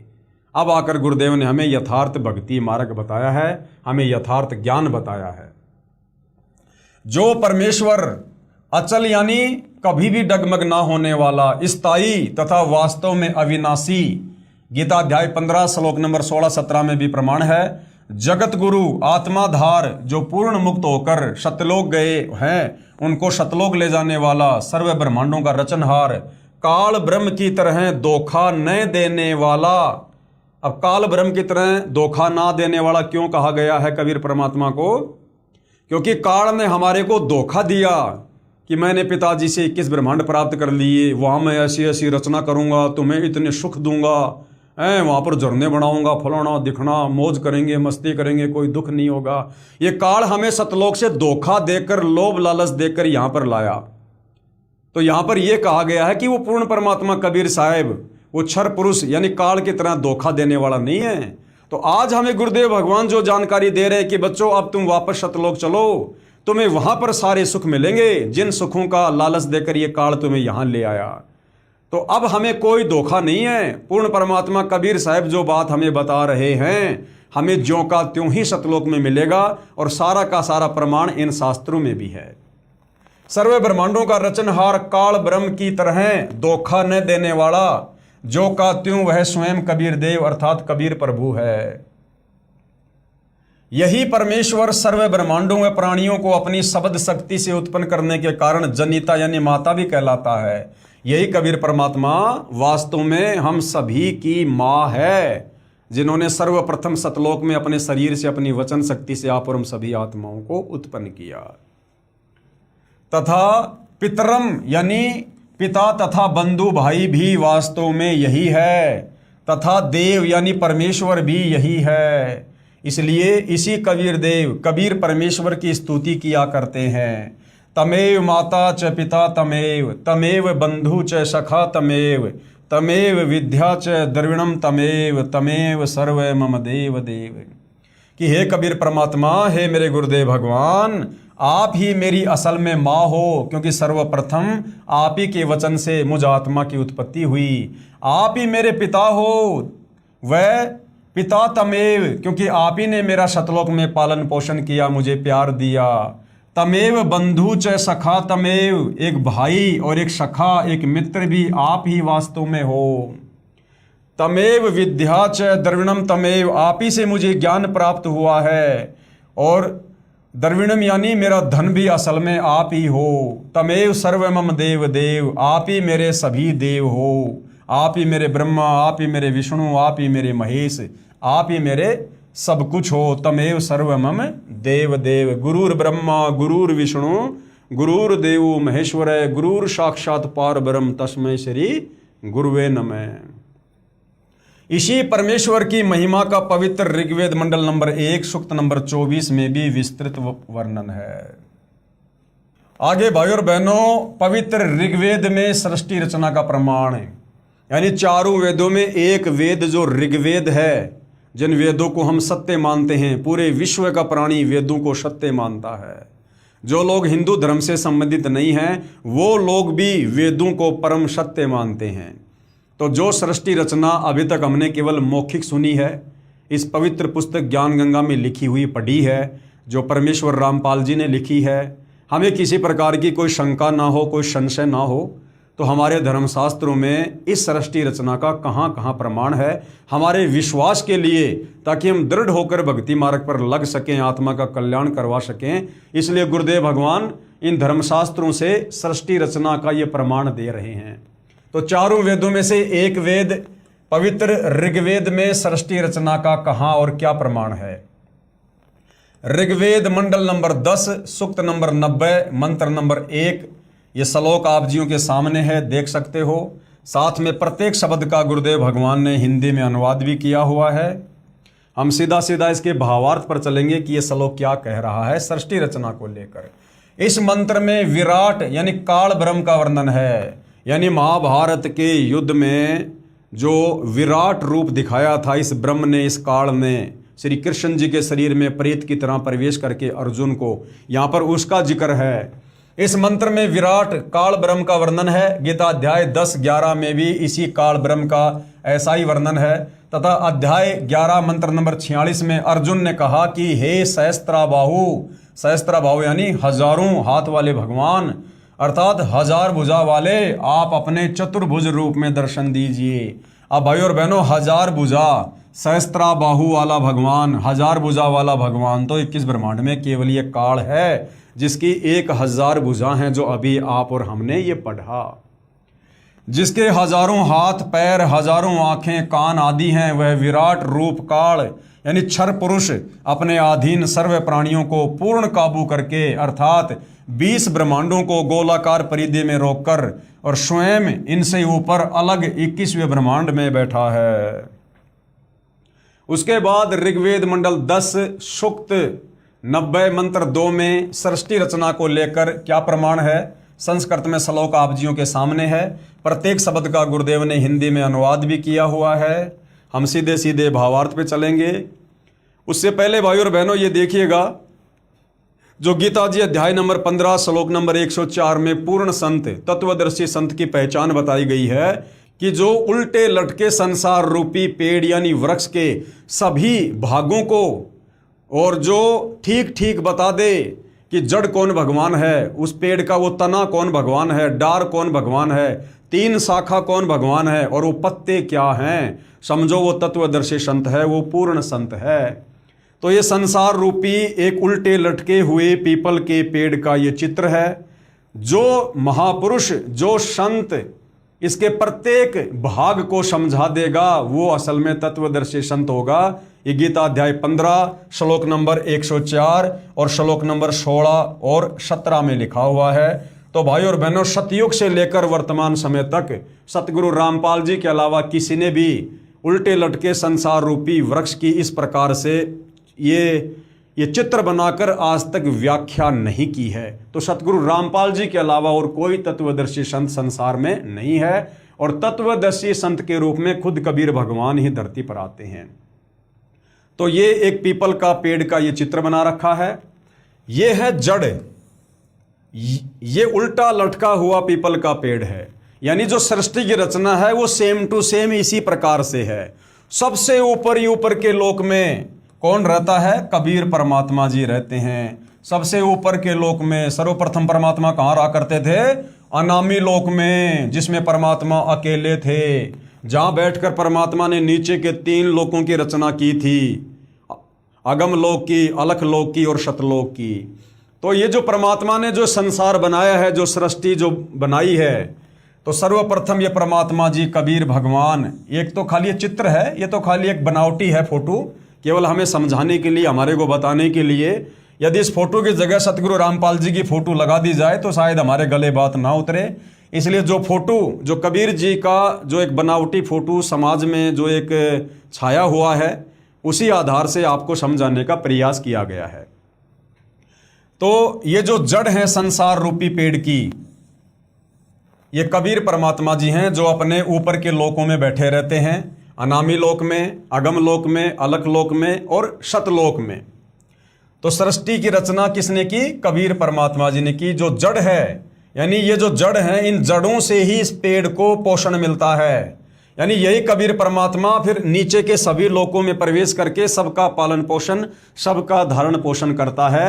यानी गीता अध्याय 15 श्लोक नंबर 17 में जो लिखा है कि उत्तम पुरुष तु अन्य परमात्मा इति उदाहरते ये लोक तरम अवश्य विभर्ति अवय ईश्वरे। जो परमात्मा तीनों लोकों में प्रवेश करके सबका धारण पोषण करता है। यानी सबसे ऊपर ही ऊपर के लोक में कौन रहता है? कबीर भगवान रहता है। और ये परमात्मा आप और हमें आसानी से नहीं मिलता है, गुप्त रहता है। जिस प्रकार किसी भी पेड़ की जड़ बाहर दिखाई नहीं देती है, वो जमीन के अंदर रहती है, जहां से पूरे पेड़ को पोषण मिलता है, खाद मिलता है, पानी मिलता है। ऐसे ही नीचे के सारे संसार को ये कबीर परमात्मा ही सबको पोषण देता है। तो ये जो जगह हो गई भाइयों और बहनों, ये जो जड़ है, ये जड़ आप जी मान के चलो, ये ऊपर के 4 लोक हैं। शतलोक से लेकर अनामी लोक क्या हैं? ये जड़ हैं, यानी ऊपर का हिस्सा, ये ऊपर के ये अविनाशी लोक हैं। उसके बाद परमात्मा जी ने ये जो पेड़ का जो ये तना है, जो मोटी डार है, ये तना, ये समझो अक्षर पुरुष है, परब्रह्म, जिसके 7 शंख ब्रह्मांड हैं, जो परमात्मा ने सतलोक के नजदीक ही एक गोलाकार व्यास में रोक रखे हैं। तो उसके बाद ये 7 शंख ब्रह्मांड हैं अक्षर पुरुष के। ये जो ये परब्रह्म है, जिसका जिक्र गीता जी अध्याय 15 श्लोक नंबर 16 में है कि संसार में 2 भगवान हैं, क्षर पुरुष और अक्षर पुरुष। तो ये संसार रूपी पेड़ का नीचे का जो हिस्सा है, ये है इस अक्षर पुरुष के 7 शंख ब्रह्मांड। उसके बाद भाइयों और बहनों, ये इस पेड़ से जो एक मोटी डार निकल रही है, ये है क्षर पुरुष, यानी ये काल ब्रह्म, जिसके 21 ब्रह्मांड हैं। 7 शंख ब्रह्मांडों के नीचे फिर काल के 21 ब्रह्मांड हैं। तो ये जो मोटी डार है संसार रूपी पेड़ की, ये क्या है? ये काल है। 21 ब्रह्मांड हैं जहां पर आप और हम सभी प्राणी रहते हैं। यहां पर 21 ब्रह्मांडों में फंसे पड़े हैं। और उसके बाद ये जो पेड़ है, ये पेड़ की जो ये टहनी है, जो मोटी, जो ये ब्रह्म है, काल है, 21 ब्रह्मांड है इसके।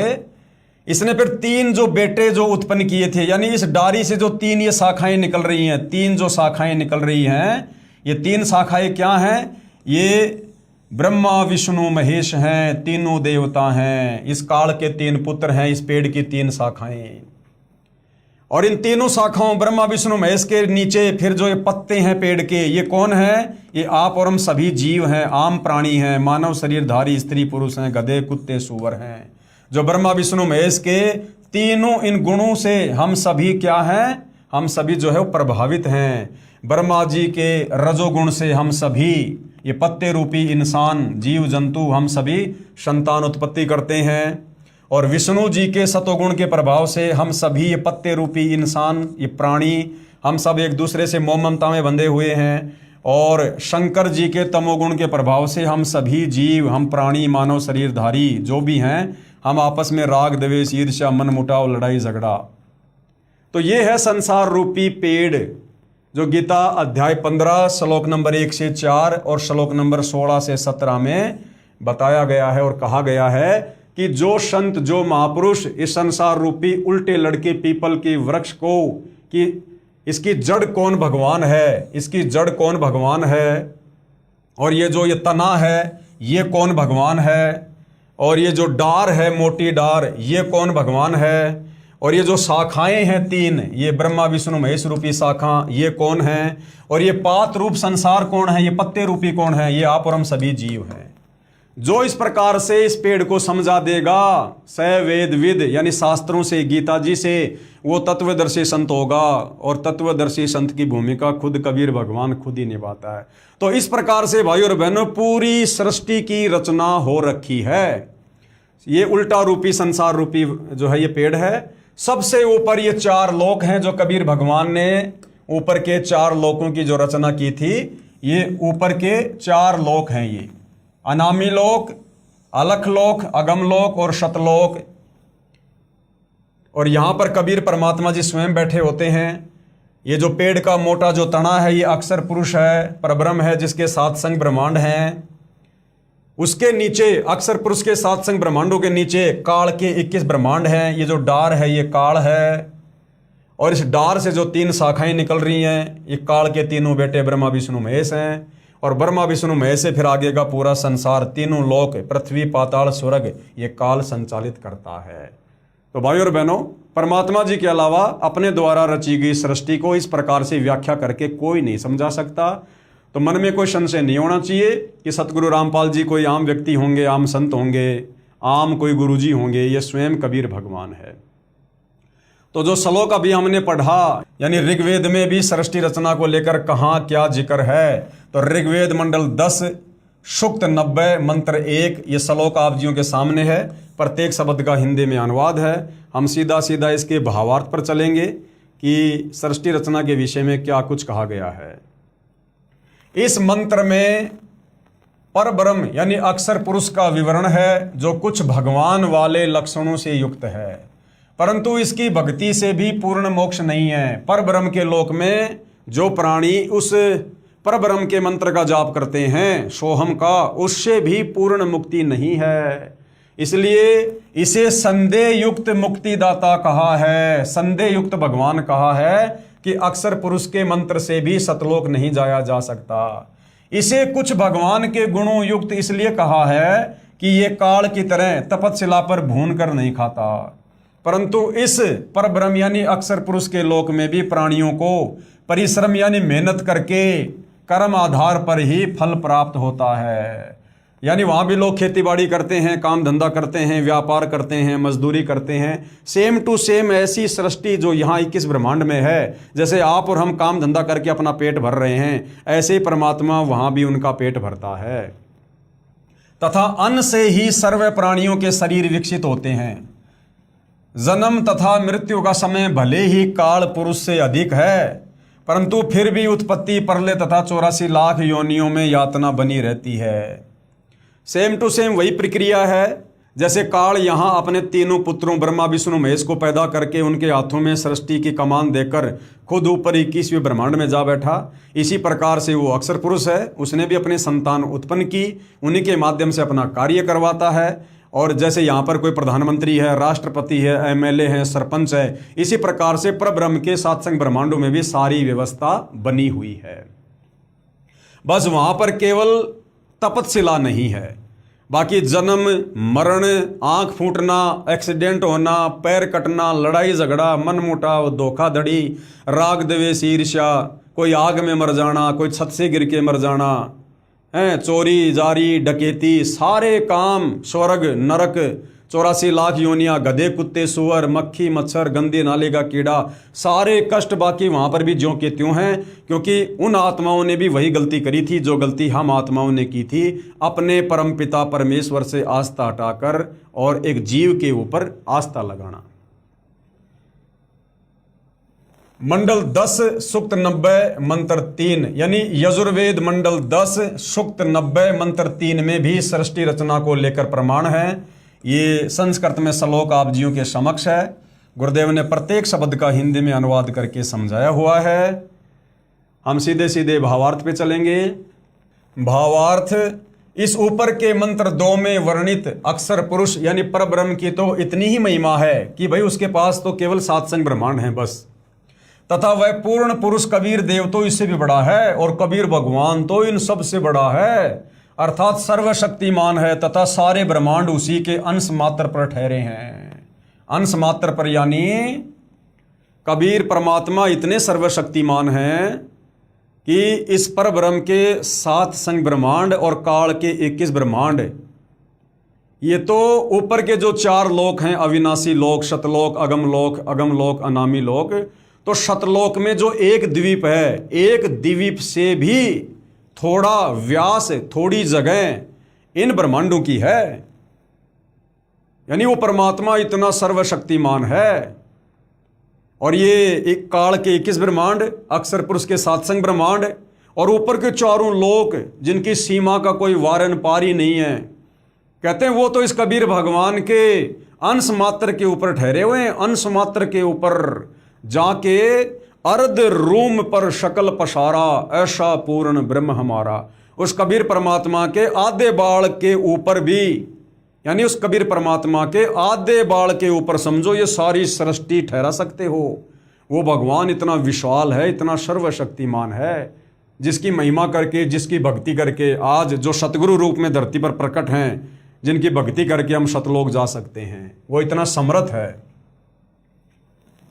इस मंत्र में 3 लोकों का वर्णन इसलिए है क्योंकि चौथा अनामी यानी अनामे लोक अन्य रचना से पहले का है। ये 3 प्रभु क्षर पुरुष, अक्षर पुरुष तथा इन दोनों से अन्य परम अक्षर पुरुष का विवरण श्रीमद् भगवद गीता अध्याय 15 श्लोक नंबर 16-17 में है।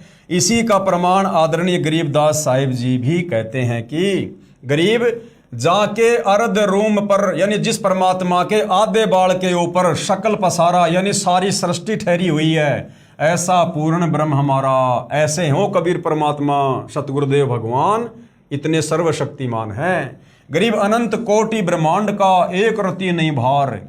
ये अनंत कोटि ब्रह्मांड, 7 संग ब्रह्मांड, अक्षर पुरुष के 21 ब्रह्मांड काल के ऊपर के ब्रह्मांड, कहते हैं सभी ब्रह्मांडों को कबीर परमात्मा ने अपनी वचन शक्ति से ऐसे हवा में रोक के रखा हुआ है। उस परमात्मा के लिए इन अनंत ब्रह्मांडों का रत्ती भर भी, यानी चोटी भर भी, यानी 2 हाथ की 2 उंगलियों से हम कितनी मिट्टी जमीन से हम उठा सकते हैं, उसको कहते हैं चोटी भर।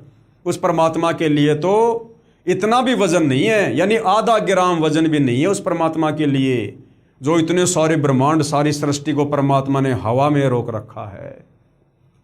वो इतना समर्थ है। गरीब अनंत कोटि ब्रह्मांड का एक रत्ती नहीं भार, यानी वजन। और सतगुरु पुरुष कबीर हैं, यानी वो कबीर भगवान सतगुरु रूप में आता है। सतगुरु पुरुष कबीर है, कुल के सर्जनहार, जिन्होंने सारे कुल, सारे संसार को रचा। इसी का प्रमाण आदरणीय दादू साहिब जी भी कह रहे हैं, भाई जिन मोको निज नाम दिया सोए सतगुरु हमार, कि जिस परमात्मा ने मुझे वास्तविक मोक्ष वाला मंत्र दिया, नाम दिया, वही मेरा सतगुरु है। और वो कौन है भाई? दादू दूसरा कोई नहीं, वो कबीर सृजनहार, वो कबीर परमात्मा ही सतलोक से चलकर मेरे सतगुरु रूप में आकर मुझे नाम दीक्षा दी, मुझे सतलोक दिखाया। इसी का प्रमाण आदरणीय नानक साहिब जी भी देते हैं। सिख धर्म के प्रवर्तक आदरणीय नानक जी भी क्या कहते हैं? एक अरज गुप्तम पेश तो दर कौन करतार, हक्का कबीर करीम तू बेऐब परवरदिगार। श्री गुरु ग्रंथ साहिब पेज नंबर 721, मैला 1 राग तिलंग। कौन करतार का अर्थ होता है सर्व का रचनहार, यानी वो कबीर परमात्मा सबको रचने वाला है, सर्व ब्रह्मांडों को, सभी आत्माओं को, अर्थात शब्द शक्ति से रचना करने वाला शब्द स्वरूपी प्रभु। हक्का कबीर का अर्थ है सत्य कबीर, यानी अविनाशी कबीर, अमर परमात्मा। और करीम का अर्थ है दयालु परमात्मा, परवरदिगार का अर्थ है परमात्मा। यजुर्वेद मंडल 10 सूक्त 90 मंत्र 4 में सृष्टि रचना को लेकर फिर आगे क्या कुछ और कहा गया है, ये श्लोक आप जियों के समक्ष है, देख सकते हैं। परमात्मा ने प्रत्येक शब्द का हिंदी में यहाँ पर अनुवाद करके भी लिखा हुआ है, ताकि किसी को कोई संशय ना हो। हम सीधा सीधा इसके भावार्थ पर चलेंगे। ये भावार्थ है, यही सर्व सृष्टि रचनहार प्रभु यानी कबीर भगवान अपनी रचना के ऊपर के हिस्से में तीनों स्थानों सतलोक, अलखलोक और अगमलोक में 3 रूप में स्वयं प्रकट होता है। देखो भाई और बहनों, यजुर्वेद साफ साफ प्रमाण दे रहा है, जो हमने शुरू में सृष्टि रचना में पढ़ा कि सबसे पहले कबीर परमात्मा अकेले थे अनामी लोक में, फिर नीचे के 3 लोकों की रचना की, अगम लोक, अलख लोक, सतलोक, फिर तीनों लोकों में परमात्मा अपना रूपांतरण करके खुद ही विराजमान हुए। उसी का प्रमाण यहाँ पर यजुर्वेद में है। यही सर्व सृष्टि रचनहार भगवान अपनी रचना के ऊपर के यानी काल के 21 ब्रह्मांड को रचकर और अक्षर पुरुष के 7 संग ब्रह्मांडों की रचना करके फिर ऊपर के जो लोक हैं तीनों, ऊपर के हिस्से में तीनों स्थानों पर यानी सतलोक में, अलखलोक में और अगमलोक में 3 रूप में स्वयं प्रकट होता है। सतलोक में सत्य पुरुष के रूप में, अलखलोक में अलग पुरुष के रूप में और अगम लोक में अगम पुरुष के रूप में। ऊपर के हिस्से में तीनों स्थानों पर सतलोक, अलखलोक, अगम लोक में तीन रूप में स्वयं प्रकट होता है, अर्थात स्वयं ही विराजमान है। यहां अनामी लोक का वर्णन इसलिए नहीं किया गया क्योंकि अनामी लोक में कोई रचना नहीं है। अब देखो, बहुत सारे भाई बहन आज से कुछ समय पहले 2025 में जब पूज्य गुरुदेव भगवान का जो प्रकट दिवस था, सतगुरु प्रकट दिवस, सितंबर के महीने में, तो बहुत सारे भाई बहनों ने एक छोटा सा काल प्रेरणा से ड्रामा किया कि भाई हम तो सीधे अनामी लोक में जाएंगे और गुरुजी आएंगे और हमें सीधे विमान में बैठाकर सशरीर अनामी लोक लेकर जाएंगे। तो आप और हम साथ संगति से जुड़े भाई बहन यही कहा करते थे कि भाई ऐसी गलतफहमी में मत रहो, पहले इस ज्ञान को अच्छे से समझ लो, पहले सृष्टि की रचना को अच्छे से समझ लो। अनामी लोक में कोई रचना नहीं है और परमात्मा ने जिन आत्माओं को एक बार पैदा कर दिया सतलोक में, उन आत्माओं को परमात्मा फिर कभी नष्ट नहीं करता है। वो आत्मा सदा सदा के लिए, जब तक भगवान रहेगा, और भगवान अजर-ओ-अमर है, अविनाशी है, तब तक हम सभी आत्माएं जो सतलोक में उत्पन्न कर दी गई हैं, इस काल लोक से मुक्त होकर और अक्षर पुरुष के लोक से मुक्त होकर हम उन ऊपर के अविनाशी लोकों में रहेंगे, तीनों लोकों में, सतलोक में, अलखलोक में, अगम लोक में। हमें परमात्मा कभी भी नष्ट नहीं करेगा, आत्मा को कभी भी नष्ट नहीं करेगा, क्योंकि आत्मा को भी अविनाशी की संज्ञा दी गई है। अगर आत्मा को परमात्मा नष्ट करेगा तो फिर वो परमात्मा झूठा साबित हो जाता है। तो सतलोक में भाइयों और बहनों किसी प्रकार की कोई सृष्टि नहीं है, कोई रचना नहीं है, यहां परमात्मा ने स्पष्ट कर दिया है। और वाणी भी है परमात्मा की कि लोक अनामी जावेगी, वहां कोन्या मिले चौबारे, आत्मा और परमात्मा वहां कोन्या रहते न्यारे। अनामी लोक में आत्मा और परमात्मा अलग अलग नहीं रहते, अर्थात अनामी लोक में आत्माएं नहीं हैं। नीचे के लोकों में आत्मा और परमात्मा अलग अलग रहते हैं, लेकिन अनामी लोक में केवल सर्वप्रथम वहां पर परमात्मा थे, उसके बाद परमात्मा ने सृष्टि की रचना तो नीचे के लोकों में की है। सर्वप्रथम परमात्मा ने सतलोक में सृष्टि की रचना की, आत्माओं की उत्पत्ति की। तो अनामी लोक में तो केवल परमात्मा शुरुआत में अकेले रहा करते थे, उसके बाद परमात्मा ने सृष्टि तो नीचे रची है। तो यहां देखिए, आज उस बात का यह प्रमाण भी आ गया है कि यहां अनामी लोक का वर्णन इसलिए नहीं किया क्योंकि अनामी लोक में कोई रचना नहीं है। जब रचना नहीं है तो फिर आत्मा क्या करेंगे वहां पर? अब जंगल में बैठ के फिर हम क्या करेंगे? तथा अकय अनामे लोक शेष रचना से पूर्व का है, यानी नीचे के तीन लोक रचने से पहले का है वो। फिर कहा है कि उसी परमात्मा के सतलोक से बिछुड़कर नीचे के ब्रह्म यानी काल और परब्रह्म यानी अक्षर पुरुष के लोक उत्पन्न होते हैं, और वह पूर्ण परमात्मा खाने वाले ब्रह्म, अर्थात ये जो तपस्या पर हमें भून भून के खाता है, इसको इसलिए क्या कहा? खाने वाला भगवान ब्रह्म। और वह पूर्ण परमात्मा यानी कबीर देव खाने वाले ब्रह्म अर्थात काल से, क्योंकि ब्रह्म काल विराट श्रापवश 1,00,000 मानव शरीरधारी प्राणियों को खाता है, इसलिए काल को, इस ब्रह्म को खाने वाला भगवान कहा है। तथा न खाने वाले यानी ये परब्रह्म अक्षर पुरुष जो अपने लोक की आत्माओं को तपस्या पे भून भून के नहीं खाता है, तथा न खाने वाले परब्रह्म अर्थात अक्षर पुरुष से परब्रह्म प्राणियों को खाता नहीं, परंतु जन्म मृत्यु और ये कर्म दंड जो का त्यों बना रहता है, उनसे भी ऊपर सर्वत्र व्याप्त है।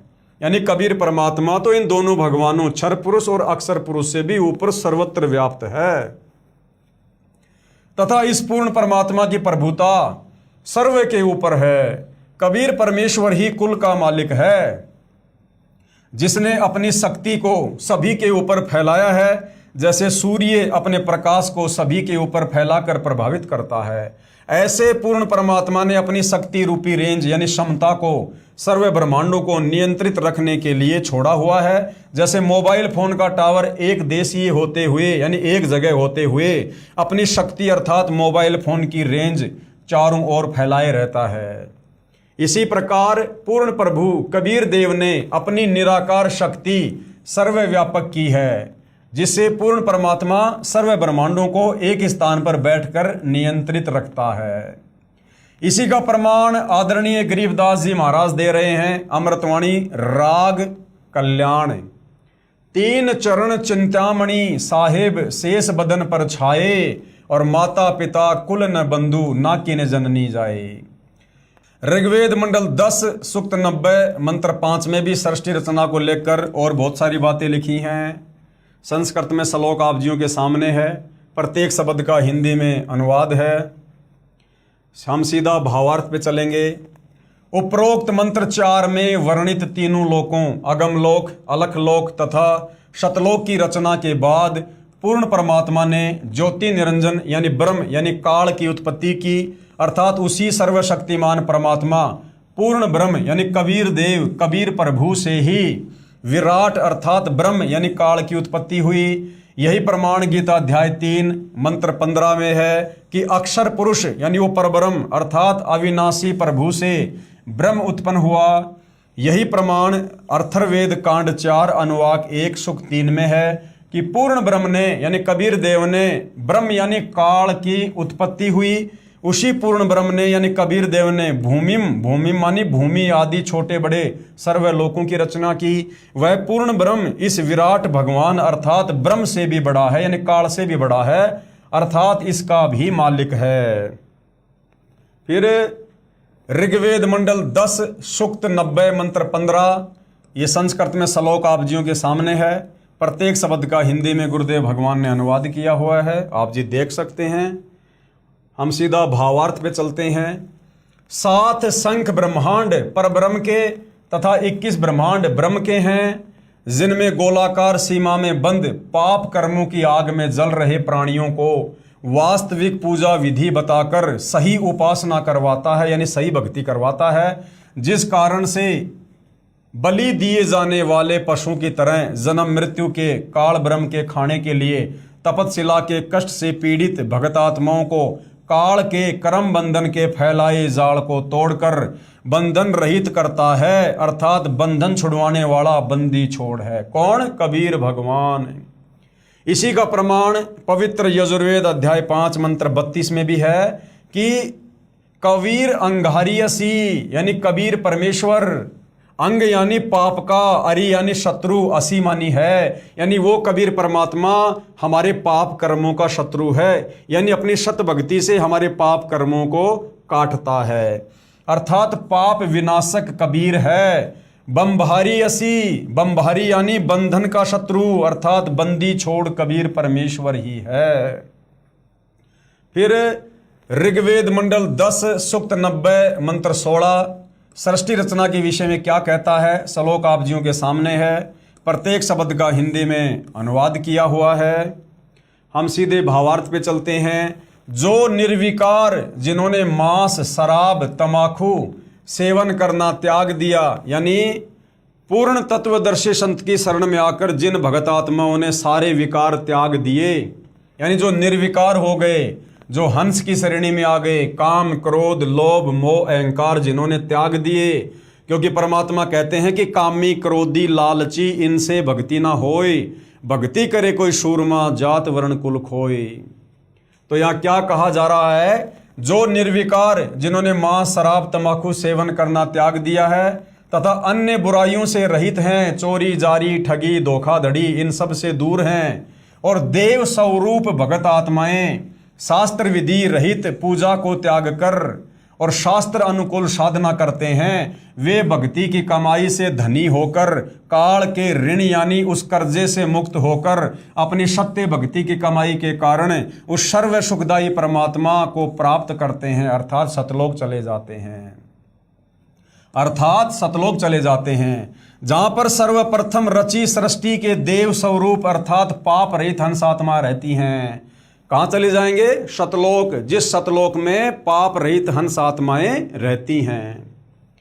जैसे कुछ आत्माएं तो काल ब्रह्म के जाल में फंसकर यहां आ गई, कुछ उस पर ब्रह्म यानी अक्षर पुरुष के साथ सात संग ब्रह्मांडों में आ गई, फिर भी असंख्य आत्माएं जिनका विश्वास पूर्ण परमात्मा में अटल रहा, जो पतिव्रता पद से नहीं गिरी, वे वहीं रह गई। इसलिए यहाँ वही वर्णन पवित्र वेदों ने भी सत्य बताया है। यही प्रमाण गीता अध्याय 8 के श्लोक संख्या 8 से 10 में वर्णन है कि जो साधक यानी जो भगत पूर्ण परमात्मा की सत साधना, यानी कबीर भगवान की जब वो तत्वदर्शी संत के रूप में आता है, पूर्ण परमात्मा की सत साधना शास्त्र विधि अनुसार करता है, वह भक्ति की कमाई के बल से यानी योग बल से उस पूर्ण परमात्मा को प्राप्त होता है, अर्थात उसके पास चला जाता है। इससे सिद्ध हुआ कि तीन प्रभु, सबसे पहले ब्रह्म यानी ये काल, दूसरा ये परब्रह्म अक्षर पुरुष, तीसरा पूर्ण ब्रह्म यानी कबीर भगवान, इन्हीं को यानी इस ब्रह्म को क्या कहा जाता है? ईश। और क्षर पुरुष, क्षर पुरुष यानी ये नाशवान है, जन्म और मरण में है।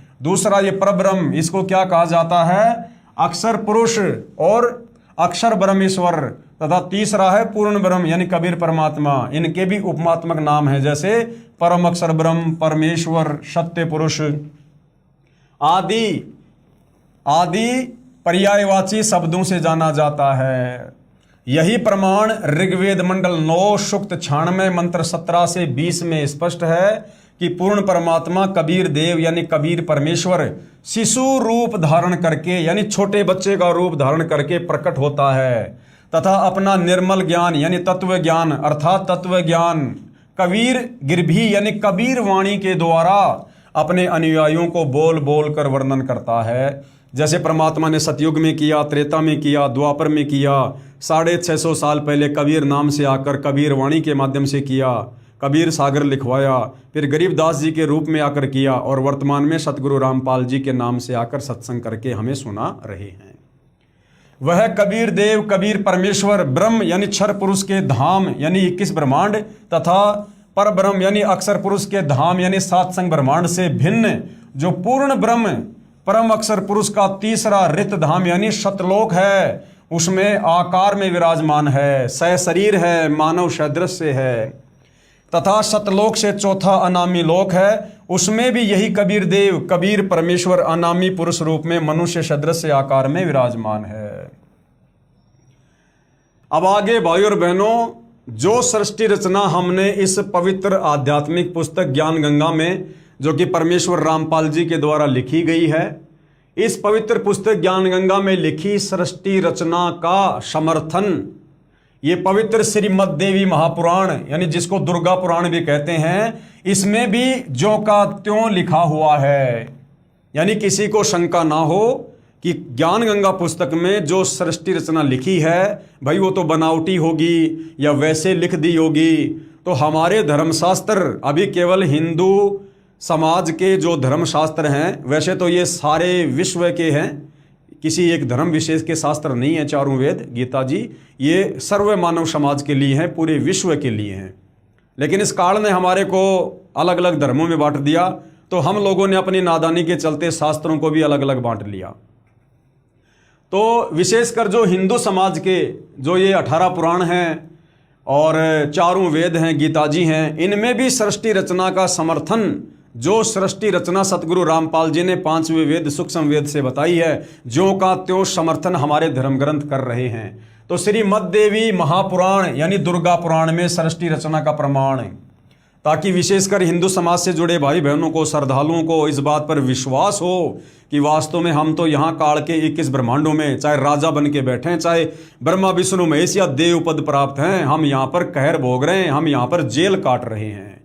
और हमारे को मनुष्य जन्म प्राप्त होने का मुख्य मकसद यही है कि हम यहाँ से अपनी आत्मा का कल्याण करवाएं, और दूसरा इस मनुष्य जन्म का कोई प्रयोजन नहीं है।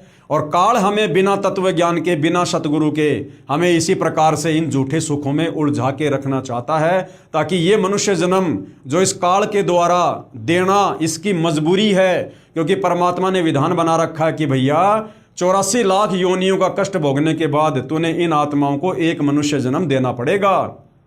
तो इस काल की मजबूरी है मनुष्य जन्म देना, और ये काल इस मनुष्य जन्म में इतनी गफलत करवाता है, ये हमें पूर्ण संत के संपर्क में नहीं आने देना चाहता।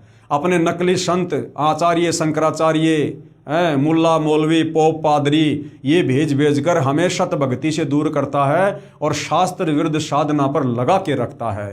कर्म कांड, ये तीर्थों की पूजा, धामों की पूजा, पेड़ों की पूजा, पर्वतों की पूजा, मंदिर मस्जिद चर्च गुरुद्वारे, ये सब इस काल का भयंकर जाल है, ताकि हम इस समय जब हम मनुष्य जन्म में हों हम किसी पूर्ण संत के संपर्क में ना आ जाएं, हमें सृष्टि रचना की जानकारी ना हो जाए और हम काल के 21 ब्रह्मांड से बाहर ना निकल जाएं, वरना फिर ये खाएगा क्या, इसको अपने भोजन की चिंता है।